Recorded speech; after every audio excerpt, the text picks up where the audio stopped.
मोहब्बत का सफर एपिसोड 6। रैना की आंखों में आंसू तैर रहे थे। उसके हाथ में वो पुराना खत कांप रहा था जिस पर अर्जुन की लिखावट थी।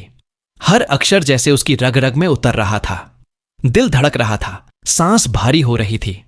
खत खोलते ही एक हल्की सी महक आई, वो ही महक जो कभी अर्जुन की शर्ट से आती थी। उसके होंठ कांपते हुए उस कागज पर चले गए, जैसे उस स्पर्श से अर्जुन को महसूस कर सकती हो। खत में लिखा था, रैना, अगर तुम ये पढ़ रही हो तो शायद मैं अब तुम्हारे पास नहीं हूं, लेकिन मेरी मोहब्बत वो तुम्हारे साथ हमेशा रहेगी। तुम्हें मेरी मौत पर रोने की जरूरत नहीं, क्योंकि जो सच तुम नहीं जानती वो तुम्हें तोड़ देगा। रैना की आंखें फैल गईं। ये क्या लिख रहा है अर्जुन? कौन सा सच? उसने जल्दी से आगे पढ़ना चाहा, लेकिन खत के बीच का हिस्सा धुंधला था, जैसे पानी में भीगकर स्याही फैल गई हो। शायद बारिश में भीग गया होगा, या फिर किसी ने जानबूझकर मिटा दिया। उसके दिल में सवालों का तूफान था। तभी टेबल पर रखी छोटी सी रिकॉर्डिंग मशीन पर उसकी नजर गई। वो वही थी जो अर्जुन अपने प्रोजेक्ट्स में इस्तेमाल करता था।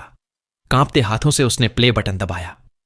रैना, अगर ये तुम्हारे हाथ में पहुंची है तो इसका मतलब है मैं तुम्हें अब सब कुछ बताने वाला हूं।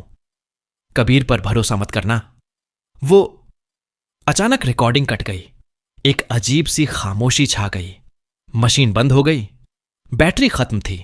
रैना के दिल में डर और गुस्सा एक साथ उमड़ने लगे। कबीर, जिस पर वो पिछले कुछ हफ्तों से भरोसा करने लगी थी, जिसके साथ उसने अपने दर्द का कुछ हिस्सा बांटा था, वो आखिर अर्जुन की नजर में खलनायक क्यों था? दरवाजे पर दस्तक हुई। रैना, दरवाजा खोलो, मैं हूं कबीर। उसकी आवाज पहले जैसी नहीं थी। उसमें एक अजीब सी जल्दी, एक बेचैनी थी। रैना ने जल्दी से खत और रिकॉर्डिंग मशीन को ड्रॉर में छिपा दिया और चेहरा सामान्य बनाने की कोशिश की। दरवाजा खुला। कबीर अंदर आया, लेकिन उसकी आंखें इधर उधर टटोल रही थीं, जैसे वो कुछ ढूंढ रहा हो। तुम ठीक हो? उसने पूछा। हां, क्यों? रैना ने नजरें झुकाकर जवाब दिया। बस लगा तुम्हारी आवाज में घबराहट है। कबीर ने हल्की मुस्कान दी, लेकिन उस मुस्कान में कुछ नकलीपन था।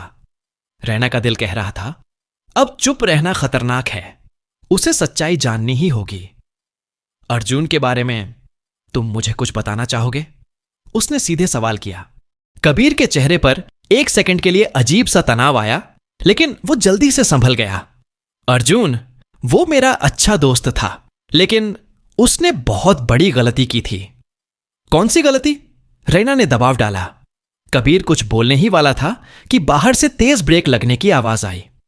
रैना खिड़की की तरफ दौड़ी। एक काली कार घर के बाहर आकर रुकी थी। दो अनजान आदमी उतरे, जिनके चेहरे पर सख्ती थी। कबीर का चेहरा सफेद पड़ गया। रैना, तुम अंदर ही रहना, मैं अभी आता हूं। वो जल्दी से बाहर चला गया, लेकिन रैना का दिल मानने वाला नहीं था। उसने पर्दे के पीछे से झांक कर देखा। कबीर उन आदमियों से धीमी आवाज में बात कर रहा था। उनकी बॉडी लैंग्वेज से साफ था कि मामला गंभीर है। एक आदमी ने कबीर को एक छोटा सा पैकेट दिया और कबीर ने उसे जल्दी से जैकेट में छुपा लिया। रैना के सीने में शक और गहरा गया। यह सब क्या है? अर्जुन ने उसे कबीर पर भरोसा न करने को क्यों कहा था? और ये लोग कौन हैं? रात को रैना सो नहीं सकी। वो बार बार खत के उस अधूरे हिस्से को देखती। रिकॉर्डिंग के कटे हुए शब्द उसके दिमाग में गूंजते। कबीर पर भरोसा मत करना। वो सुबह होते ही उसने ठान लिया, अब उसे खुद सच्चाई तलाशनी होगी। अर्जुन की पुरानी चीजों में जरूर कोई और सुराग होगा। वो स्टोर रूम में गई, जहां अर्जुन के पुराने बॉक्स रखे थे। उनमें से एक में उसे एक डायरी मिली, लेकिन जैसे ही उसने उसे खोला, पन्ने खाली थे। सिर्फ आखिरी पन्ने पर लिखा था, अगर ये तुम्हें मिल गई है तो लाइट हाउस पर जाओ, वहां सब मिलेगा। Light house? रैना ने कभी अर्जुन को इस बारे में बात करते नहीं सुना था। क्या यह वही जगह है जहां अर्जुन आखिरी बार गया था? उसने बैग पैक किया और लाइट हाउस जाने का फैसला किया, लेकिन जैसे ही वो घर से निकली, सामने कबीर खड़ा था। उसकी आंखों में एक ठंडी सी चमक थी। कहीं जा रही हो? रैना ने होंठ भींच लिए। हां, थोड़ी हवा खाने। कबीर मुस्कुराया, लेकिन उस मुस्कान में सवाल था। ध्यान रखना, दुनिया सुरक्षित नहीं है। रैना बिना कुछ बोले आगे बढ़ गई, लेकिन उसे महसूस हो रहा था कबीर उसे देख रहा है और शायद फॉलो भी कर रहा है। ट्रेन में बैठते ही रैना ने चारों तरफ देखा। पीछे के कोच में कबीर खड़ा था। उसका दिल जोर जोर से धड़कने लगा। अब उसके पास दो ही रास्ते थे, या तो कबीर से सीधा सामना करे या चुपचाप लाइट हाउस पहुंचे और सच को सामने लाए। उसने दूसरा रास्ता चुना, लेकिन उसे अंदाजा नहीं था कि लाइट हाउस सिर्फ सच ही नहीं, बल्कि एक ऐसे राज का दरवाजा खोलेगा जो उसकी पूरी जिंदगी बदल देगा।